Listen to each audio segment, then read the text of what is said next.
Hello बच्चों, मैं हूं मानव पांडे। स्वागत करता हूं आपका आपके अपने यूट्यूब चैनल गवर्नमेंट एग्जाम्स अड्डा में।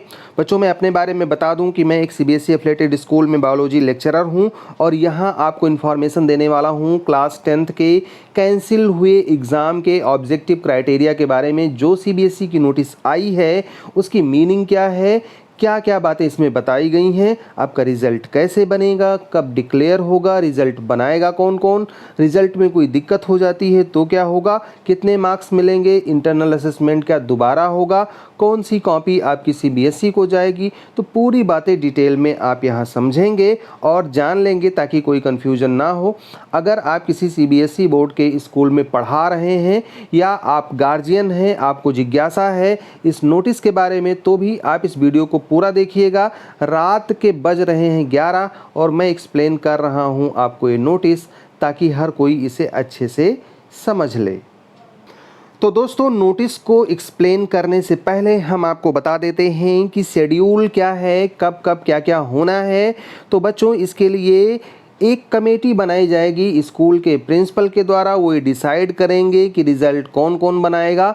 कुल मिलाकर के 7 लोग उस रिज़ल्ट की कमेटी में होंगे। पूरी डिटेल हम आगे बताने वाले हैं। कमेटी बनाने के बाद में ये लोग डिसाइड करेंगे कि नंबर कैसे देना है। नंबर दे करके डॉक्यूमेंट्स वगैरह 10 मई तक तैयार कर लेंगे। अगर कोई असेसमेंट नहीं हुआ है, एग्ज़ाम नहीं हो पाया है, छूटा हुआ है, तो 15 मई तक उसे कराएंगे। उसके बाद में 25 मई तक स्कूल वाले अपना रिज़ल्ट बना लेंगे। उसके बाद में अगर कोई मॉडरेशन है, कोई फेरबदल है, तो 28 मई तक करेंगे। उसके बाद में ये जो मार्क्स तैयार होंगे 5 जून तक वो लोग सबमिट कर देंगे सीबीएसई को। सीबीएसई के द्वारा जो इंटरनल असेसमेंट करवाया जाता है स्कूल वाले करवाते हैं। जिन स्कूलों में नहीं हुआ होगा, पहले भी डेट वही थी, 11 जून तक उनको इंटरनल असेसमेंट के मार्क्स भेजने हैं, जो कि बहुत सारे स्कूल ऑलरेडी भेज चुके हैं। उसके बाद में 20 जून को आपका रिज़ल्ट डिक्लेयर हो जाएगा। ये बातें सीबीएसई ने कही हैं। अब अगर आप इसके डिटेल को जानना चाहते हैं तो वीडियो को आगे देखिए कि पूरी प्रोसेस क्या है, कैसे होने वाली है। चूँकि हम एक स्कूल से जुड़े हुए हैं तो पूरी प्रोसेस डिटेल में समझाएंगे ताकि जो गार्जियंस हैं वो भी समझ लें, और जो टीचर्स कहीं पढ़ा रहे हैं सीबीएसई स्कूल में या कोई सीबीएसई स्कूल से रिलेटेड कोई भी पर्सन इसे देख रहा है तो उसे बात आसानी से समझ में आ जाए। तो पूरी प्रोसेस को अच्छे से समझ लीजिएगा। हेलो बच्चों, पढ़ाई में डाउट्स आते हैं तो घबराइए मत, सबका सॉल्यूशन है डाउट नट। बच्चों, अब किसी भी सवाल में आप अटक गए हो या आपसे सॉल्व नहीं हो पा रहा है तो आपको उस क्वेश्चन का फोटो लेना है, उसे क्रॉप करना है और बस 5 सेकंड के अंदर आपको मिलेंगे वीडियो सॉल्यूशंस। फिर चाहे आपका question homework CBSE, UP, Maharashtra, Rajasthan, MP या किसी अन्य बोर्ड का हो, या फिर आईआईटी, जेईई, नीट या फिर 6वीं से 12वीं का कोई भी सवाल हो, सबका जवाब मिलेगा डाउट नट पर। साथ ही डाउट नट पर पढ़िए अब कोटा के बेस्ट फैकल्टी जैसे जेबी सर, एनजे सर, आकांक्षा मैम, प्रिंस सर जैसे टॉप टीचर से 3 करोड़ से ज़्यादा बच्चे डाउट नट ऐप पर पढ़ाई कर रहे हैं। आप भी जाइए और डाउट नट ऐप इंस्टॉल कीजिए। अब इस नोटिस के शुरुआत में सीबीएसई ने बैकग्राउंड दिया है कि क्यों हमने एग्ज़ाम कैंसिल किया, और एग्ज़ाम कैंसिल होने के बाद में हम उन बच्चों को ऑब्जेक्टिव क्राइटेरिया के आधार पे मार्किंग करने वाले हैं। हालांकि जो बच्चे इससे संतुष्ट नहीं होंगे उनको एक एग्ज़ाम में अपीयर होने का मौका हम देंगे। तो ये सारी बातें आप जानते हैं। इनके सामने चैलेंज क्या थी, ये इन्होंने बनाया कैसे है, क्यों बनाया है, ये सारी बातें इसमें लिखी हुई हैं। आपसे बहुत ज़्यादा मतलब इसे नहीं है। एक बात मैं यहाँ पर बता दूँ जो ज़्यादा ज़रूरी है कि जो इंटरनल असेसमेंट 20 मार्क्स के होने हैं उसकी पॉलिसी पहले वाली ही है, उसमें कोई फेरबदल नहीं हुआ है। जो आपके ऑब्जेक्टिव क्राइटेरिया में मार्क्स भेजे जाएंगे वो 80 मार्क्स जो थ्योरी का था उसी को भेजा जाना है। और उसी के बारे में यहाँ पर लिखा हुआ है कि जो एग्ज़ाम कैंसिल हुआ था तो 80 मार्क्स के बारे में करेंगे, किस आधार पर करेंगे उसके लिए क्राइटेरिया यहाँ डिसाइड किया हुआ है। तो इसमें दोनों पॉइंट दिए गए हैं कि जिस आधार पर कर रहे हैं टीचर्स, उनमें से कोई एक आधार वो चुनेंगे और उस आधार के आधार मतलब उसके बेस पर आपका रिज़ल्ट डिक्लेयर किया जाएगा। हालांकि एक बात सीबीएसई ने यहाँ पर जोड़ दी है, उसके बारे में हम डिटेल में बात करेंगे कि जो आप रिज़ल्ट तैयार करेंगे वो आपके पुराने स्कूल के परफॉर्मेंस के आधार पर होना चाहिए। जो आपके स्कूल के बोर्ड एग्ज़ाम्स हुए हैं पुराने 2, 3 या उससे ज़्यादा, तो कम से कम 3 एग्ज़ाम्स को आप कंसीडर करेंगे और उस रिज़ल्ट को भी ध्यान में रखेंगे जब इन बच्चों को मार्किंग करेंगे। इन बच्चों की क्या है उसके बारे में हम बताएंगे। तो सबसे पहले तो मैं आपको बता दूं कि जो टीचर्स होंगे आपके स्कूल के सब्जेक्ट वाले, उनका भी रोल अब इसमें बढ़ जाएगा। आपके स्कूल के जो प्रिंसिपल होंगे वो उस कमेटी के हेड होंगे और वो 5 टीचर को अपने स्कूल से अपॉइंट करेंगे। वो टीचर कौन से होंगे? मैथमेटिक्स के होंगे, एसएसटी वाले होंगे, सोशल साइंस वाले, साइंस के टीचर होंगे और जो 2 लैंग्वेज पढ़ाने वाले, हिंदी इंग्लिश या और भी कोई लैंग्वेज हो उसे पढ़ाने वाले जो 2 टीचर हैं। तो कुल मिलाकर के 5 टीचर ये और 2 टीचर बाहर से किसी दूसरे स्कूल से, जो पड़ोस का कोई विद्यालय है आपके जो सीबीएसई एफिलेटेड है उसमें वो सब्जेक्ट पढ़ाने वाले, कोई भी सब्जेक्ट कोई क्लास 10th में पढ़ा रहा हो, उन 2 टीचर्स को मिला करके कुल 7 टीचर होंगे और एक प्रिंसिपल होंगे, मतलब 8 लोग होंगे और इस कमेटी को बनाया गया है। इसके लिए कुछ पैसों की भी व्यवस्था सीबीएसई ने की है। जो आपके स्कूल के टीचर होंगे उन्हें 1,500 रुपये, जो बाहर के टीचर होंगे उन्हें 2,500 रुपये दिया जाएगा। एक सीबीएसई का अपना पैटर्न है, रूल है। तो इस हिसाब से ये लोग मिल करके आपका रिज़ल्ट तैयार करेंगे। रिज़ल्ट कैसे तैयार करेंगे उसके बारे में यहाँ दिया हुआ है। यहाँ पर जो आपके 80 मार्क्स का वेटेज होगा उसमें किन किन चीज़ों को कंसीडर किया जाना है। जो पीरियोडिक टेस्ट हुए होंगे या यूनिट टेस्ट हुए होंगे, नॉर्मली हुए ही होंगे आपके स्कूल में, 10 नंबर उसमें से आपको मिलेगा। जो हाफ ईयरली या मिड टर्म एग्ज़ाम हुआ है 30 मार्क्स उसमें से जोड़े जाएंगे। यानी अगर 100 में 100 आपको मिला है तो उस 100 मार्क्स को 30 मार्क्स में कन्वर्ट किया जाएगा और वो आपको मिलेगा। जो प्री बोर्ड का एग्जामिनेशन है बहुत इंपॉर्टेंट कर दिया है सीबीएसई ने और 40% वेटेज दिया गया है उसका। यानी अगर प्री बोर्ड में आपको 100 मार्क्स मिले हैं तो 100 मार्क्स को 40 मार्क्स में कन्वर्ट कर दिया जाएगा और इस तरीके से आपके 80 मार्क्स होंगे और 80 मार्क्स आपको प्रोवाइड कर दिए जाएंगे। जिस हिसाब से आपको नंबर मिला होगा उस हिसाब से आपको मार्क्स मिल जाएंगे। अब एक बात मैं और क्लियर कर दूं कि ये जो 80 मार्क्स मिलेंगे इसमें जो आपके इंटरनल असेसमेंट वाले मार्क्स हैं, मान लेते हैं आपको 18 मार्क्स मिले हैं तो इनमें से और इसमें 70 मार्क्स मिल गए तो इन 70 और 18 को जोड़ करके 88 मार्क्स आपको सीबीएसई दे देगी। लेकिन अभी इसमें भी स्टैंडर्डाइजेशन होना है। कैसे होना है उसको मैं क्लियर करूंगा, क्योंकि उसके हिसाब से आपके नंबर काफ़ी कम या ज़्यादा हो सकते हैं। बच्चों का नुकसान भी हो सकता है, फ़ायदा भी हो सकता है। मॉडरेशन की बात सीबीएसई ने की है तो उसे भी हम डिसाइड करेंगे, बताएंगे। हालांकि सीबीएसई ने कहा है कि हो सकता है कि बहुत सारे स्कूलों में इनमें से कोई एग्ज़ाम ना हुआ हो या ऐसे भी बच्चे हो सकते हैं जिन्होंने ये एग्ज़ाम छोड़ दिया हो, उपस्थित ना रहे हों, तो वो स्कूल वाले थोड़ा बहुत मॉडिफिकेशन इन तीनों में कर सकते हैं। मतलब इन तीनों की जगह पे कोई एक आध एग्ज़ाम कोई दूसरा भी डिसाइड कर सकते हैं। उसके बारे में भी यहाँ डिटेल में बताया गया है। तो जो रिज़ल्ट कमेटी होगी वो डिसाइड करेगी कि किस तरीके से उसे नंबर देना है और अगर कहीं कुछ थोड़ी बहुत प्रॉब्लम है तो अपना खुद का एक क्राइटेरिया डेवलप करेगी और उसके हिसाब से 80 मार्क्स की मार्किंग आपकी कर देगी। तो जो आपका ये कमेटी है रिज़ल्ट वाली, वो काफ़ी इम्पॉर्टेंट हो जाती है और उनके लिए बहुत सारे रूल्स यहाँ पर दिए गए हैं। मैं एक बात आपको बता दूं जो सबसे इम्पॉर्टेंट आपके लिए है। रूल्स वगैरह तो आपके वो कमेटी वाले जाने, आपको उसमें ज़्यादा झंझट में पड़ने की ज़रूरत नहीं है।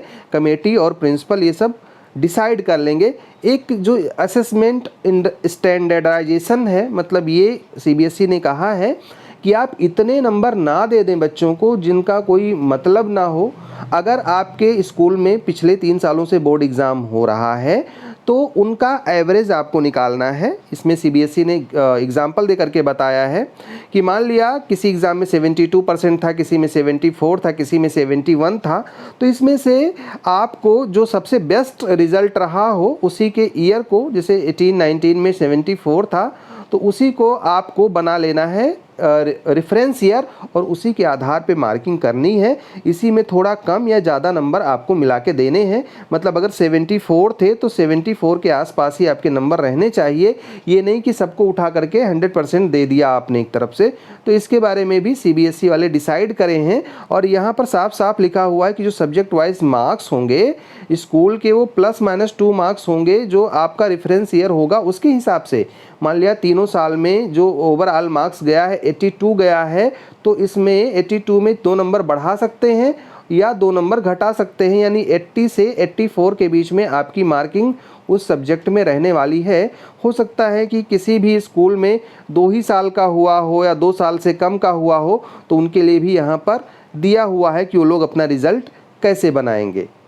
यहाँ पर यह भी कहा गया है कि अगर किसी स्कूल में पहली बार एग्ज़ाम होना है, फर्स्ट टाइम एग्ज़ाम होना है, तो लोग कैसे डिसाइड करेंगे, तो वो लोगों के बारे में भी बताया गया है कि चूँकि उनके पास कोई डेटा है नहीं पहले का, तो अपने डिस्ट्रिक्ट का, स्टेट का और जो नेशनल लेवल का एवरेज है पिछले 2 सालों का, उसे निकालेंगे और उसी के आधार पर एवरेज स्कोर बना करके बच्चों की मार्किंग कर देंगे। डिटेल में यहाँ पर दिया हुआ है, आप इसको पढ़ेंगे तो समझ में आपके आएगा।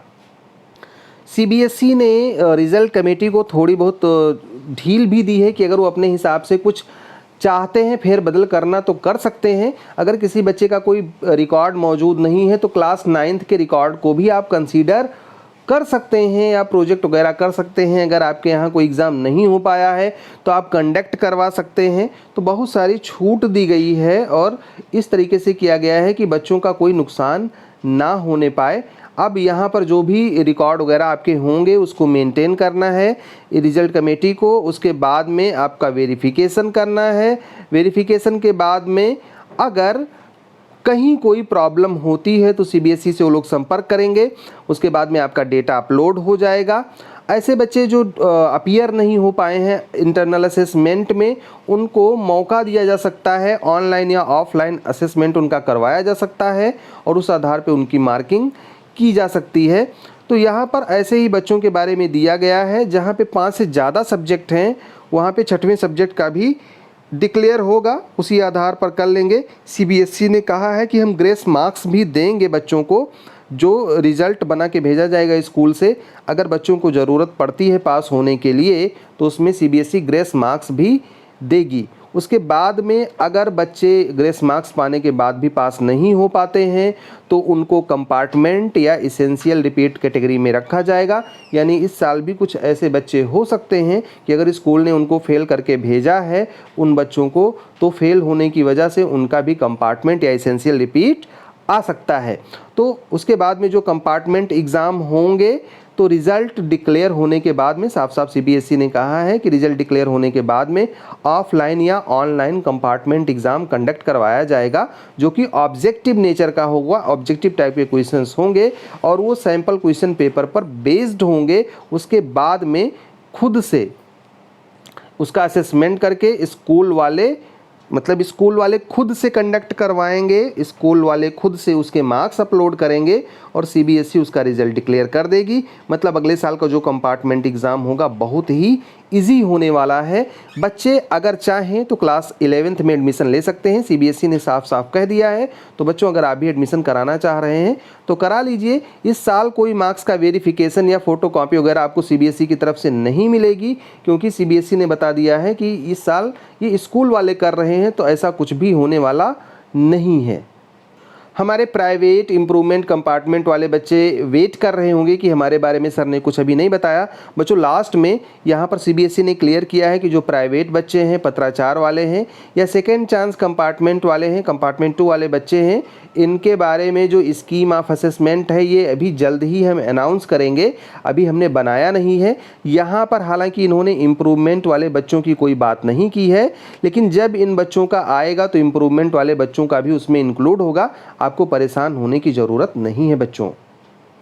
हम लगे हुए हैं, जैसे ही हमें इसके बारे में कोई ऑथेंटिक इन्फॉर्मेशन मिलती है कि प्राइवेट इम्प्रूवमेंट कंपार्टमेंट इन सब बच्चों का रिजल्ट कैसे तैयार होगा, हम आपको ज़रूर प्रोवाइड करेंगे। हमारे साथ आप बने रहिएगा। इसके बाद में बच्चों इस नोटिस में दिया हुआ है कि किस तरीके से रूल्स क्या हैं, कॉन्स्टिट्यूशन कमेटी कैसे बनेगी सब्जेक्ट वाइज, मतलब उसका कॉन्स्टिट्यूशन कैसे होगा, कौन कौन से टीचर्स आएंगे, किस तरीके से अपना वर्क करेंगे, इन सब के बारे में डिटेल में दिया हुआ है। आप इसको चाहें तो पढ़ लें।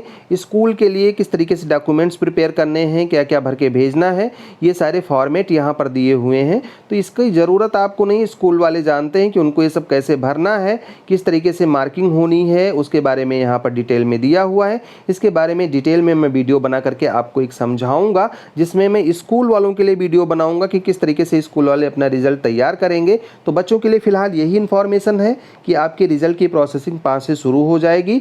5 जून तक 11 जून तक ये लोग अपना मार्क्स वगैरह सारा अपलोड कर देंगे। 20 जून को आपका रिजल्ट आ जाएगा। जो बच्चे पास हो जाएंगे, 99% से ज़्यादा बच्चे पास ही हो जाएंगे, वो तो पास हो जाएंगे। जो बच्चे फेल हो जाएंगे किसी वजह से, स्कूल में ही ऑब्जेक्टिव टाइप का उनका कंपार्टमेंट एग्ज़ाम होगा इस साल, और स्कूल वाले ही नंबर अपलोड करके सीबीएसई को भेजेंगे, फिर उनका रिजल्ट आ जाएगा। तो बच्चों काफ़ी अच्छी बातें हैं आपके लिए, नंबर अच्छे मिल सकते हैं। बहरहाल जो पुराने बोर्ड एग्ज़ाम आपके यहाँ हुए हैं पिछले 3 सालों के, उनके मार्क्स को भी वरीयता सीबीएसई देगी, और उससे बहुत ज़्यादा नंबर बढ़ा करके स्कूल वाले नहीं दे पाएंगे। ये सीबीएसई ने क्लियर कर दिया है। तो बच्चों जैसे ही कोई और इन्फॉर्मेशन मिलती है हम आपको तुरंत बताएंगे। तब तक हमारे चैनल पर बने रहिए। वीडियो को लाइक और शेयर कर दीजिएगा, दोस्तों में इसको बता दीजिएगा कि परेशान मत हो। ऑथेंटिक इन्फॉर्मेशन के लिए हमारे चैनल को विजिट करते रहिए। हमारी तरफ से आपके रिजल्ट के लिए ढेर सारी शुभकामनाएं। All the best, may God bless you. Thank you for watching this video.